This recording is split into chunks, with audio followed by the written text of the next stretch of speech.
Good morning, everyone. This is Sunday, September 6th, 2015. We welcome you to our roundtable. The subject today is man. Before we start on that subject, we'll do a little with our subject man, and then we will get into miscellaneous writings today. But I wanted to talk briefly about watching, something that always seems to need to be mentioned and people reminded about it and how to do it. Very, very important work. Mrs. Eddy cited it as one of the most important work. Could anyone tell me briefly what constitutes a good watch?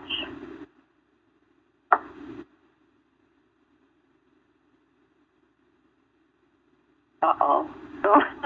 Well, starting with the allness and omnipotence of God, really getting a good grasp and delivery on that, and then handling anything that comes to your thought that is in your experience in the world that's discordant, and absolutely blow it away with the truth of God, and handle each thing looking out to the world and to everyone in it, and then ending with the omnipotence and glory of God, that He governs all.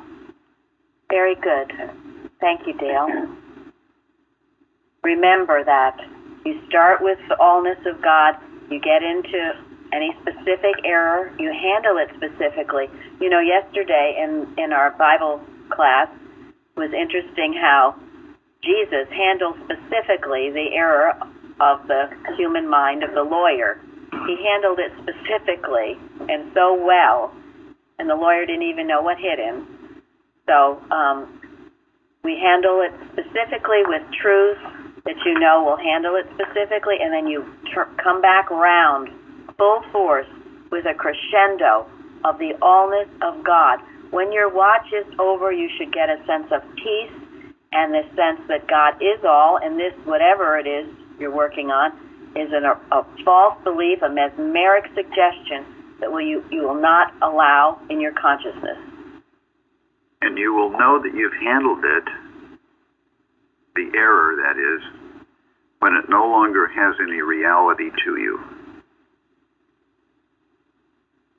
When you've handled an error, it will seem like a bad dream. It will not have any reality in your consciousness.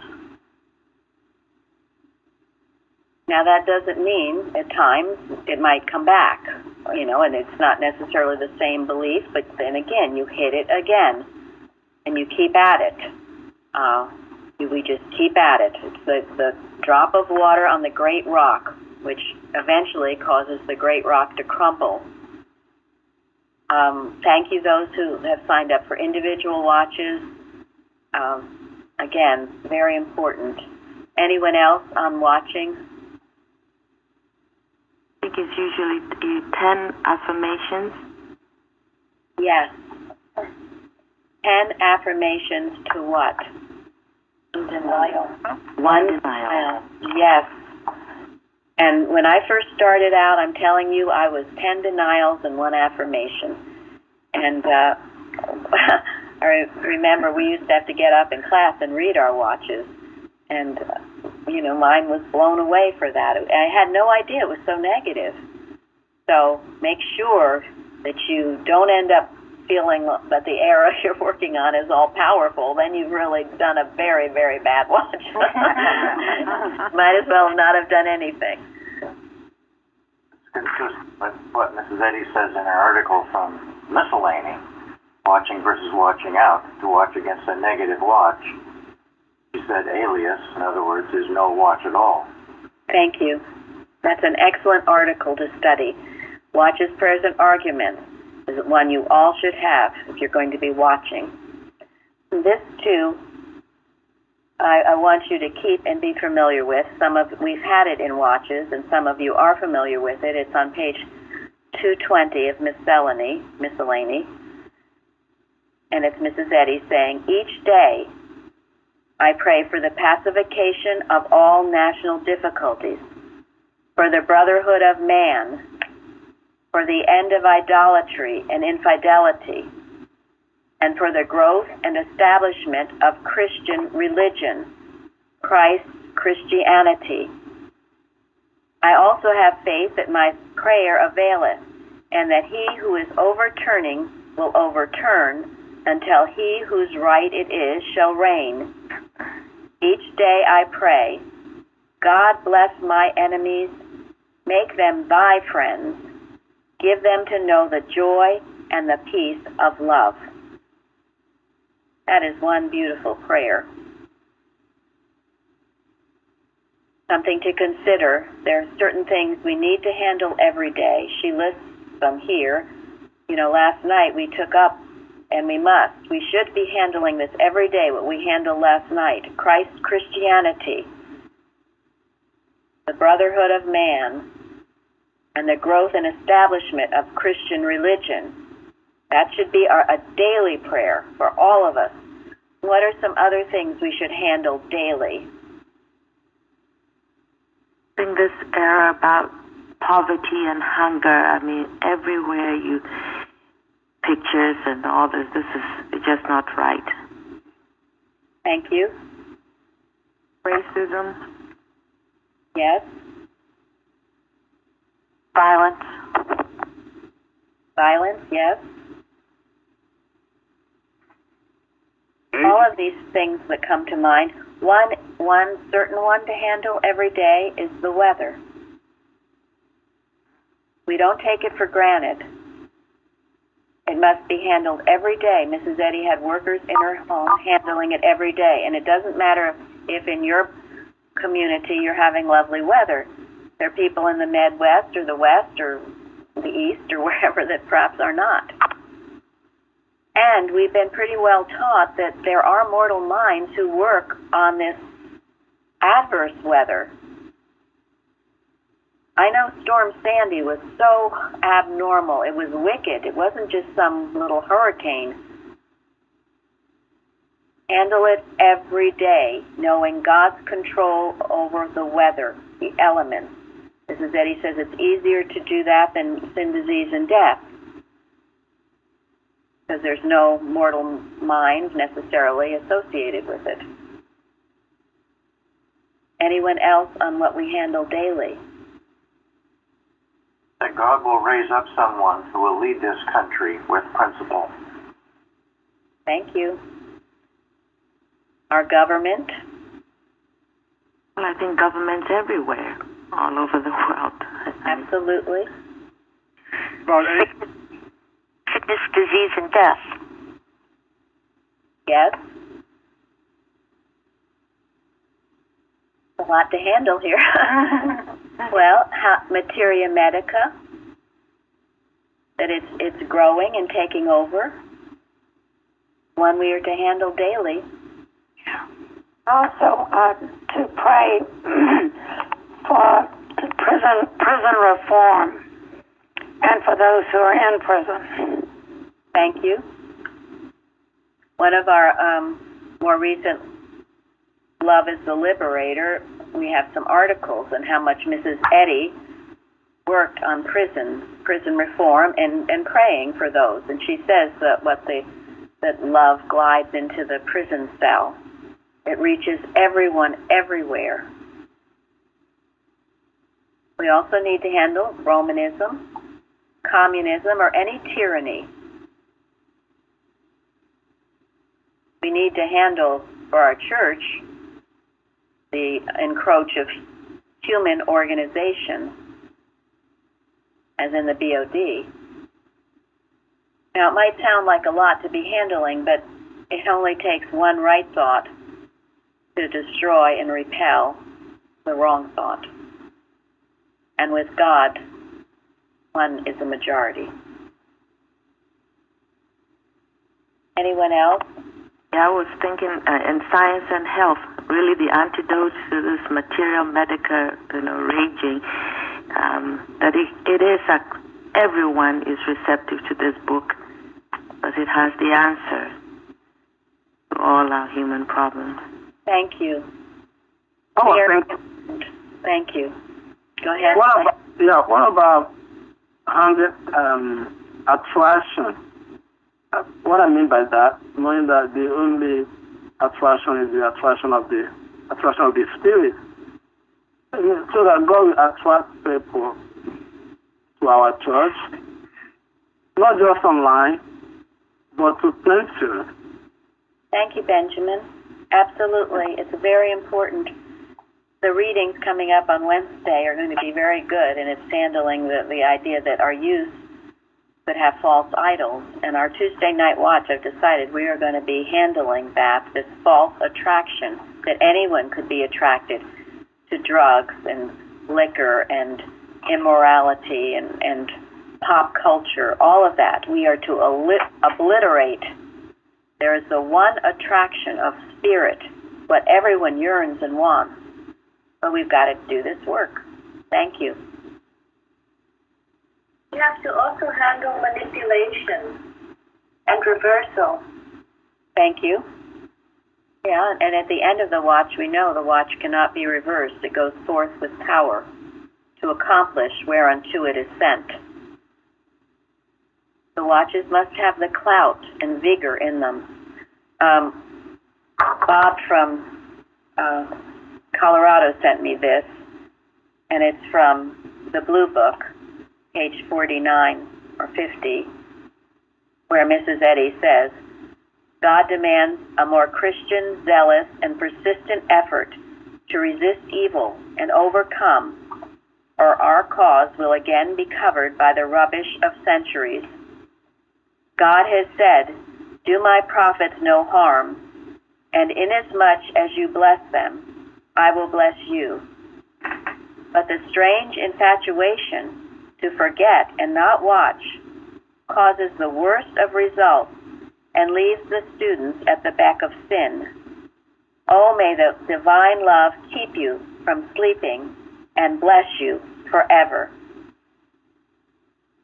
And in that, he likened, he went back, because he was the one who sent me about Laugh, the sheepdog, and he went back to that and reiterated how natural it was for Laugh to watch, how natural it was for that sheepdog to be obedient and want to obey her master, and what joy it brought.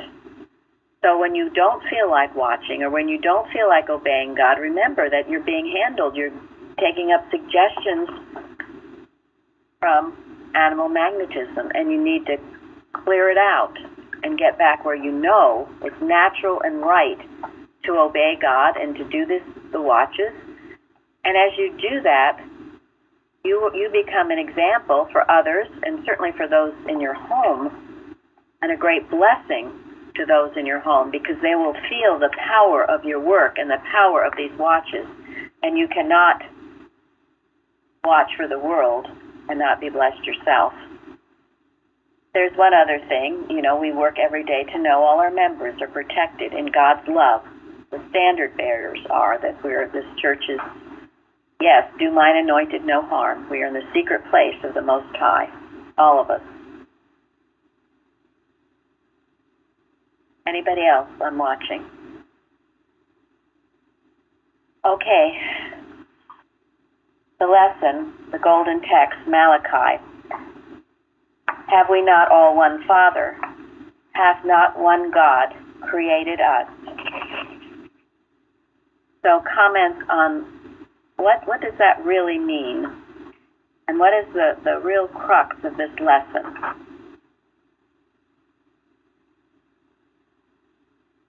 I think it's the oneness of God and man, not in quantity, in quality. We are all one. All one. Thank you. Loving one another and going all the way, as Jesus explains in this lesson. Thank you. Thank you very much. I mean, this is the answer to all of this racism and all of this stuff. I mean, in science, there's no such thing. And I mean, he tells Peter that he should forgive 70 times 7. Thank you. To me, the theme of this lesson is the whole duty of man is what? To love another as yourself. To love all. Love God and then love man. Yeah, there's one before that. Right. Before you love all, Love God. The Love commandment. God. Absolutely. It's And like, what does that mean, to love God? We went over that pretty fast, but what does it mean to love God? Do His will, obey Him. Follow the commandments, the Beatitudes. Okay, to obey what, though? Say Him. Who's Him? What is Him? Principle, spirit, mind, love, truth, all of the 7 synonyms. Demonstrate them in your life. Know that He alone is God, like the lesson is telling us, the oneness. I mean, if you don't love your fellow man, how can you love God? You have to start there. That is the point. Yeah. Does everybody really love the truth? You love the truth so much that you just blow up at error? You just annihilate it? You rip it to shreds when you see something that's wrong?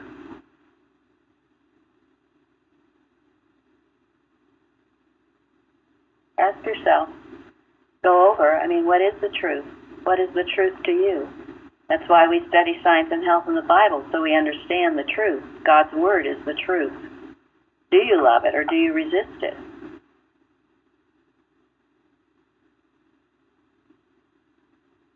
And just as last, the sheepdog, loving to obey this master.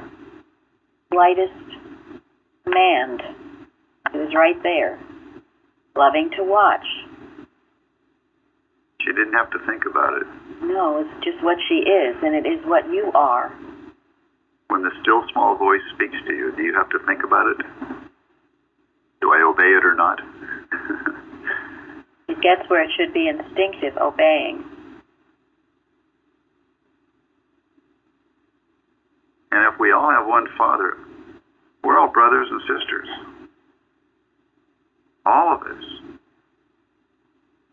We don't have German brothers and sisters or South American brothers and sisters. We have God's brothers and sisters.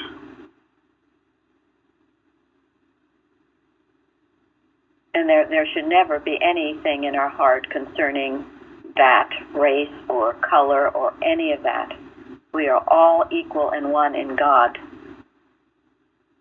And if there is anything in that, it needs to be totally destroyed, because this is the truth. We are all brothers and sisters. If it seems to be otherwise, then we correct it in our own thinking. And at times it certainly does seem to be otherwise. Yeah, do you really think that every Muslim is your brother and sister? You're thinking right, yes. Yeah, because they're not Muslim. They're God's child, in truth. That label is a false label, isn't it?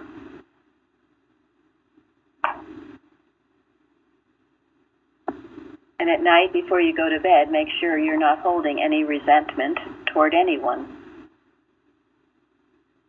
Let it go. Know the truth about it. Just as this beautiful prayer of Mrs. Eddy's that she ends, may my enemies love you and learn to know your joy. How we pray. Such a beautiful prayer to work with.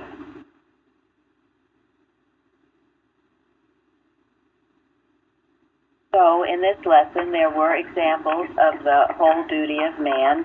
Let's see, a few of you mentioned some fairly. Did. Someone else about forgiveness. What were some of the other examples of the commandments and or beatitudes? This is you. This is your whole duty. Is being ready to see a need and, with God's direction, supplying the need, because we all can do more. Thank you. Luann told us the story yesterday. I want her to tell it today because it is a perfect example of the story of the Good Samaritan in modern day. Now, Luann, do you remember what you said? No. We have found a phenomenon. People tell me these most interesting things in the week, and then I call on you to tell me, and you kind of give me a blank look. What are you talking about? I tell you so much, I didn't know which one. Oh, well, that's right. So I'm sorry, I'll be more specific. Okay, go ahead, Luann. Well, I was sitting on a friend's porch in the village, and a car passed by, and it was on fire. And the people inside didn't realize the car was on fire until they stopped at the stop sign, and the flames came up the side of the car. And by that time, I jumped off the porch and run over there and told the people their car was on fire. And the stop sign was situated between two gas stations, and the pumps were about 40 feet away on both sides. And so I ran into the gas station, and I asked the attendant there where his fire extinguisher was. And he said he didn't know. And then I said, well, there's a car on fire outside by your pumps. I need the fire extinguisher. So he said it's in the storage room, but you can't go back there. So I went back there anyway, and I found the fire extinguisher behind some stuff and ran out and put the fire out. There was another fellow there who had gotten a fire extinguisher from the other gas station, and he helped. And then when we put the fire out, I went back into the gas station, and the guy said, well, what am I going to do with my fire extinguisher? How am I going to get it filled? And he was worried about losing his job. And, you know, I was like, I just saved 2 lives out there, and I saved your gas station from blowing up. Put the fire extinguisher down on the floor in front of the door and walked away and went back home. When I got home, I went back on the porch, and the fire department was just showing up. They took care of the rest of it. You know, nobody knew who I was or anything, and where just reacted in a way that made sense to me. And everything else that he was trying to apply to it didn't make sense at all, so I just kept going with what was true. No, he didn't want to give her the fire extinguisher. He thought, oh, no, this belongs to the gas station. You can't have it. What'll I do? I might lose my job. So who was he in the story of the Good Samaritan? The priest and the Levite. Yes, he was. Unbelievably so. And even after she saved 2 lives, and probably from both gas stations from blowing up, there wasn't any thank you or anything. It was, well, why don't you go fill it up for me? And, you know, what's going to happen if I lose my job? The human mind is really terrible. It is. It's laughable. It's so ridiculous. And to look at it that way. So I just thought that was a modern day example of it. And as Lillian said yesterday, Lillian?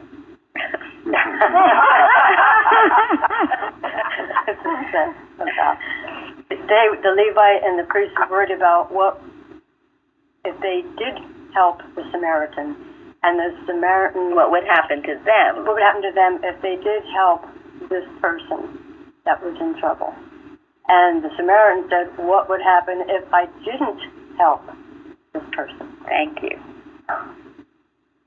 There you are. The unselfish, unselfed thought will lead you to do the right thing. And if that is true, it can't be, as Tom brought out about the human do-goody stuff, which is damning. But when you forget self in caring about your neighbor, then God takes over.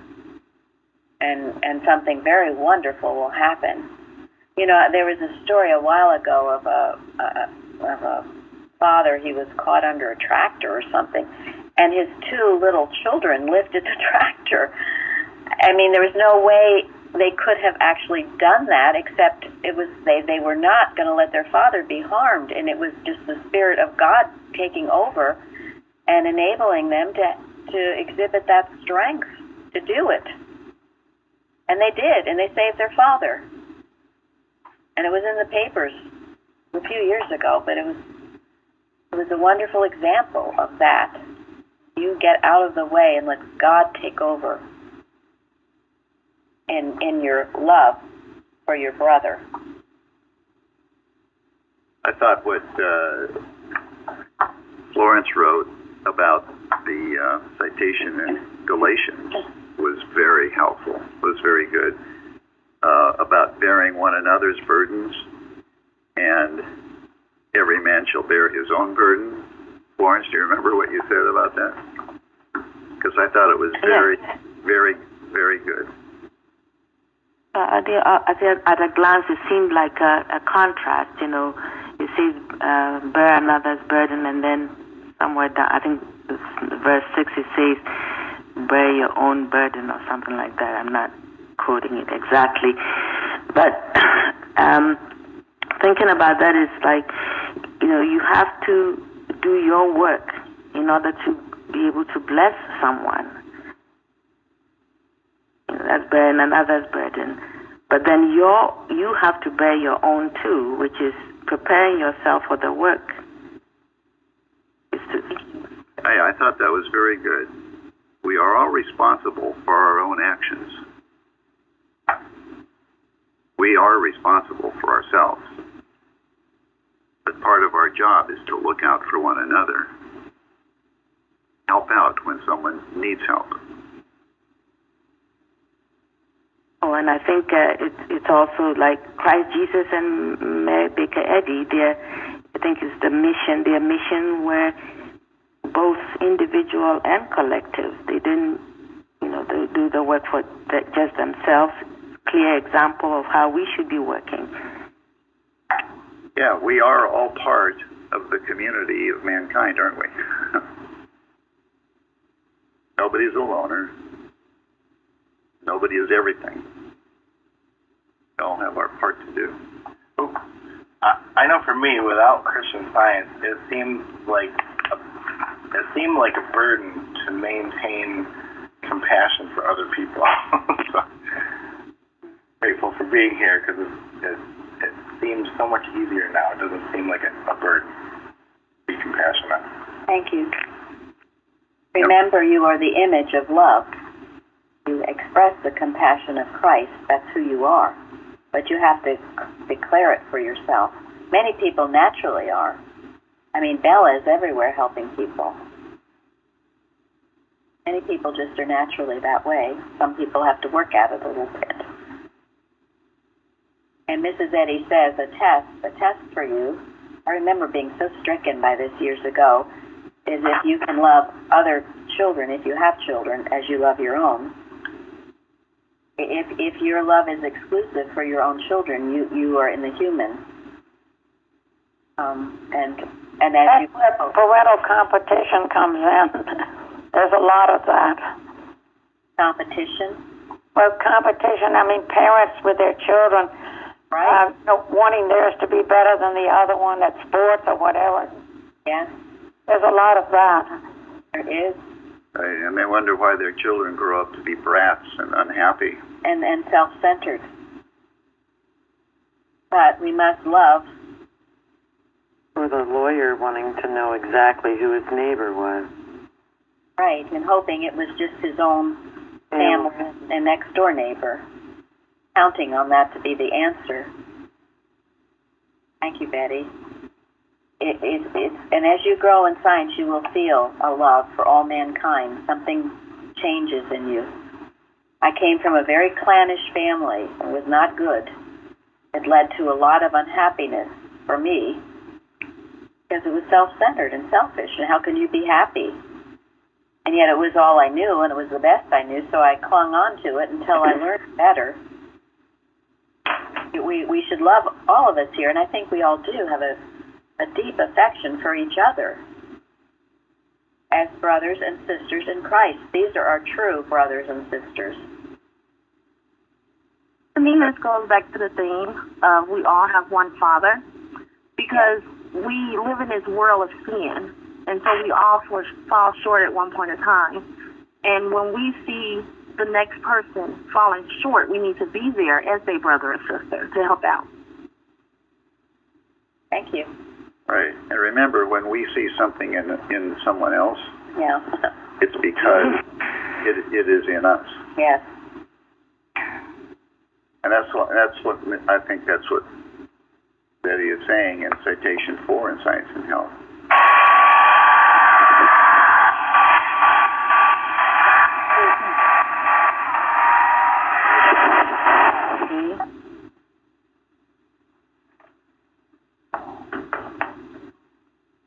Okay, what were we saying? So before I was so interrupted. But in Citation 4, when we forsake matter for spirit, it confers upon us an enlarged individuality, a wider sphere of thought and action, and a more expansive love, and a higher and more permanent peace. Thank you. And that goes directly to what we were saying. You don't lose your identity. Your identity becomes greater, richer, wonderful. The closer you get to God, it's your true identity as His child. Because some people fear that they're going to lose their individuality. No, He created you. He is your individuality. And the more you know and love Him, the more your individuality will be all the brighter and more wonderful, just the list that Gary just read. And this is something that's worth repeating because it is such an important concept of who we are. We are all individual. We're all, nobody's the same as anybody else. And yet, nobody is limited. Well, think about it. You're unique, you're individual, but you have no limitations. You are as infinite as God, because you're made out of the things that God is.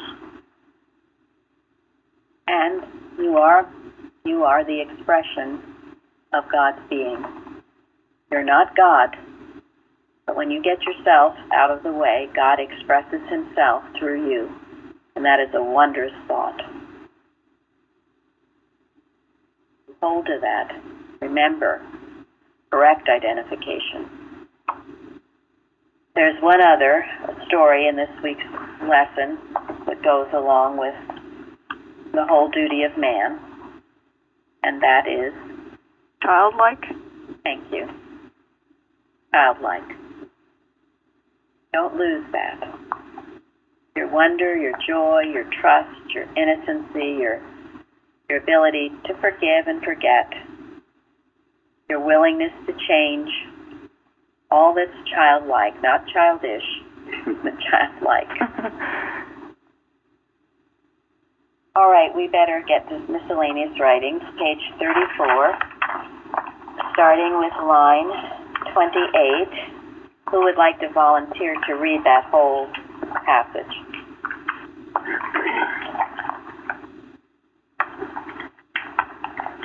So, Sharon, are you going to call on someone then? Oh, well, call on me then. Oh, on you. Tom, go ahead. Thank you. Did you call on me? We called on you. Okay. Oh, gosh, you got to volunteer. All right. I'm starting with line 29, right? The question. Who? 28. Yeah, 28. And I'm going to page 35, line 14. Gotcha. Read the whole answer. Got it. Okay. Who is the founder of mental healing? The author of Science and Health, with key to the Scriptures, who discovered the science of healing embodied in her works. Years of practical proof through homeopathy revealed to her the fact that mind instead of matter is the principle of pathology, and subsequently her recovery through the supremacy of mind over matter. From a severe casualty pronounced by the physicians incurable, sealed that proof with the signet of Christian Science.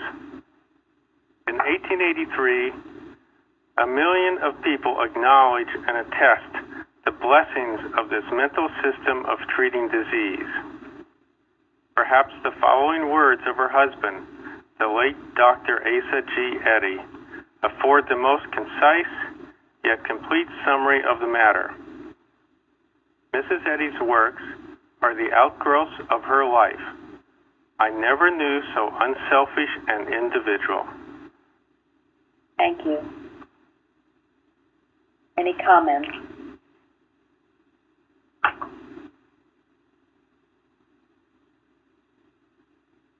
Why do you think she put this in the book?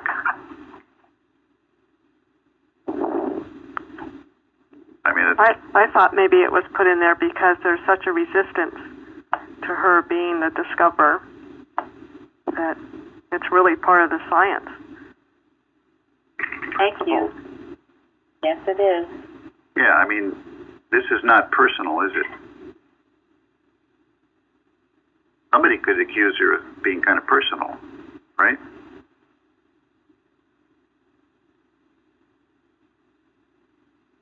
Yeah, and trying to claim ownership, but she was not, and she knew that this had to be, that people had to see her for what she is. You know, I'm going to read you some things now because this is a hugely important point. This isn't some just nice paragraph. Oh yeah, Mrs. Eddy. Well, that's nice. It's a hugely important point. I love it where she has said to a student one day. She said, "As Mary Baker Eddy, I am the weakest of mortals. But as the discoverer and founder of Christian Science, I am the bone and sinew of the world." She knew who she was. She knew how error would attack her.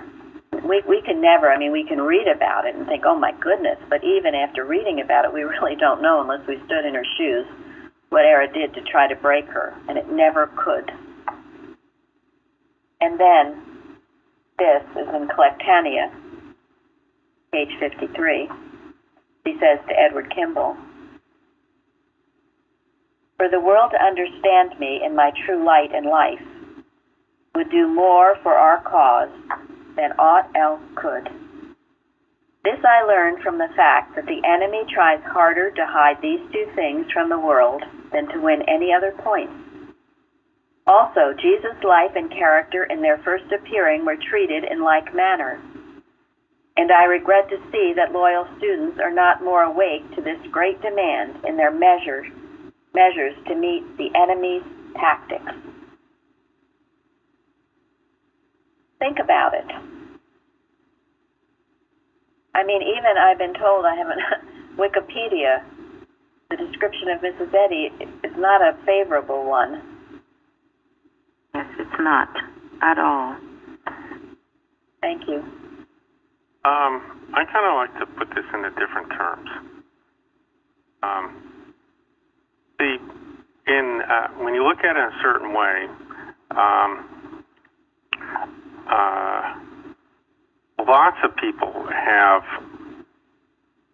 done mental healing, okay? So it's not unique to Mary Baker Eddy, mental healing per se, okay? But it's the definition of mental healing which makes what she did unique. Well, that's true. Her mental healing was far different. So much of the other, as we've talked about, was faith cure. But hers eradicated error. And no one else has done that. I think that's a distinction that people need to make, because that's where this ends up saying, from her husband's quote that she was unselfish, okay? Because that's recognizing where the mental healing has come from, which makes her different than everybody else who said they came up with some sort of system or form of mental healing. Thank you. Well, I think she explains it. You know, Jesus healed spiritually, and he taught his disciples how to heal. But he didn't leave an explanation of the science behind it. That was left for Mary Baker Eddy to discover. She discovered the science, behind, and maybe this is what you mean, Tom, by the definition. Well, I'll give an example. Okay, there is a Christian Science branch church that repeatedly had someone come and one of the people who give lectures come and talk, and their talk was about that there are other forms of alternative healing. These are Christian scientists. Wow. And they're saying that, these wonderful things that Mary Baker Eddy came about, we're seeing evidence in what other people are doing in alternative methods. Yes. Okay, and that's because we don't understand what Mary Baker Eddy did. Right, and it's because the movement, the board of directors, the lecturers, have all suppressed a knowledge of Mary Baker Eddy's life. She has warned us that unless we are knowledgeable about her life and what she did and went through, we really can't practice Christian Science. Thank you. I mean, this is no different than something I read on the Boston Church website a few years ago, but they referred to Mary Baker Eddy as just another religious leader. Not another religious leader. She is not, but this is what we are talking about. Thank you, Tom. It's so watered down, and it gets where they, put her, or it gets into this new age, this watered down positive thinking, with no morality, no Bible. This is why we do our Bible study, because we have to know everything she gave us was Bible-based, and it's not just positive thinking without God or morality or the Bible. I will read this to you. Watch's Prayers and Arguments, page 58, which relates directly to what Gary just said. And this is in the year 1902. Take up at once the so-called Christian Science lecturers that they do their duty to their God and their poor, unworthy leader and friend. A city that is set upon a hill cannot be hid, and the life of their leader must be shown as it is. Never did I neglect Jesus in my sermons in the first days of Christian Science. Now they must not forget me. The scandalous attacks on the discoverer and founder of Christian Science will stop if the truth about her be shown to the world. Even then they were doing it. Just what Gary said, what Tom is saying. They would obliterate anything they could about her. And then, I think I told you years ago, I was horrified at my college. There was a lecture on hypnotism. And the guy started out with talking about Mrs. Eddy and how she was a hypnotist and how she had a phone after she passed on. She had a phone in her coffin. I was appalled. And believe me, he heard a few things from me.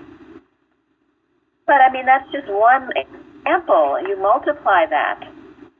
That is why, anytime we can, we must correct this false impression people have of Mrs. Eddy. And we do that mainly by living the life. That's why she put this question in the book. Because she knew that if people didn't appreciate what she did and what she stood for and what she discovered, they would not be able to practice Christian Science. Yes.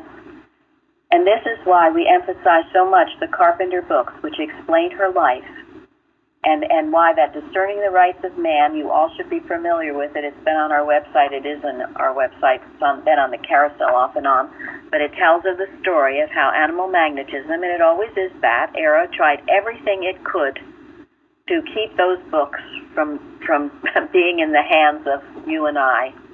Everything was done. And at the end, Gilbert Carpenter Jr. did not last much longer. And it was because he was under such intense attack for so long. Discerning the Rights of Man by Richard Oakes. You should all be familiar with it, as you should be familiar with the Carpenter books, because he explains our leader and how she lived this truth. And, again, in our watches, we take it up. This is exactly what she's telling us to do. And if we hold the right concept of her, it's a big glowing light. Each one of us holds that right concept. This will diffuse the wrong concepts, all mental. And really, I think this... Oh, sorry. Oh, please, go ahead. No, I'm just thinking this is the time more than ever, because people are getting so-called healed by, oh, well, I adjusted the way I eat and I see this, I'm improved or whatever. But she's saying Christian Science in this book, page 34, miscellaneous writings, one who has been healed by Christian Science is not only healed of the disease, but is improved morally. This is different. Christian Science is different. What she gave is different. They can try to do whatever. It is different. Right. And any other so-called healing, whether it's medical or faith, is not really healing. Not permanent healing. Yeah, it's what she says in retrospection, introspection about faith cure. It's not the transformation of a life. It's not the total putting off the old for the new. It's a belief and a belief system, and so your beliefs maybe improve a little bit, but it's real science healing goes way down deep. I mean, if you hear Luann speak of it, she's an example of a transformed life, coming out of utter hell now that she can barely remember. Collectania, page 81. The united plans of the evildoers is to keep Mrs. Eddy as she is, out of sight, and keep her as she is not, constantly before the public. This kills two birds with one stone. It darkens the spiritual sense of students and misguides the public. Why? Because it wrongly states the idea of divine principle that you are trying to demonstrate and hides it from the sense of the people. Keeping the truth of her character before the public will help the students and do more than all else for the cause. Christianity in its purity was lost by defaming and killing its defenders. Do not let this period repeat this mistake. The truth in regard to your leader heals the sick and saves the sinner. The lie has just the opposite effect. And the evil one that leads all evil in this matter knows this more clearly than do the Christian scientists in general. So she's saying, wake up, folks. The workings of evil, we can't be stupid. And as we have this right sense of her, and I will admit, when I first came here to this church, I did not. I had this darkened sense that's spoken of here, because the Peel books gave me that darkened sense. It seemed really creepy. I felt it was just really creepy. It wasn't until I read the Carpenter books that I had the right appreciation of Mrs. Eddy. Now, I'm going to end on something from page 178. It goes back to what Florence said about Mrs. Eddy, and her textbook, Science and Health. Because if it can destroy her and discredit her, it will discredit the textbook. The textbook is the Word of God. And this is a very interesting short paragraph. On April 15, 1891, the Christian Science textbook lay on a table in a burning building. A Christian scientist entered the house through a window and snatched this book from the flames. Instantly, the table sank, a charred mass. The covers of the book were burned up, but not one word in the book was effaced. If the world were in ashes, the contents of Science and Health, with key to the Scriptures, would remain immortal. Beautiful. Yes. Yes, Thank and you. it's important to remember that what's going on here is not a human activity. This is divine. And we should be on our knees in front of what's going on here. So let's have a great service. Thank you all. And we'll see you at the service. Thank you. Thank you. Thank you.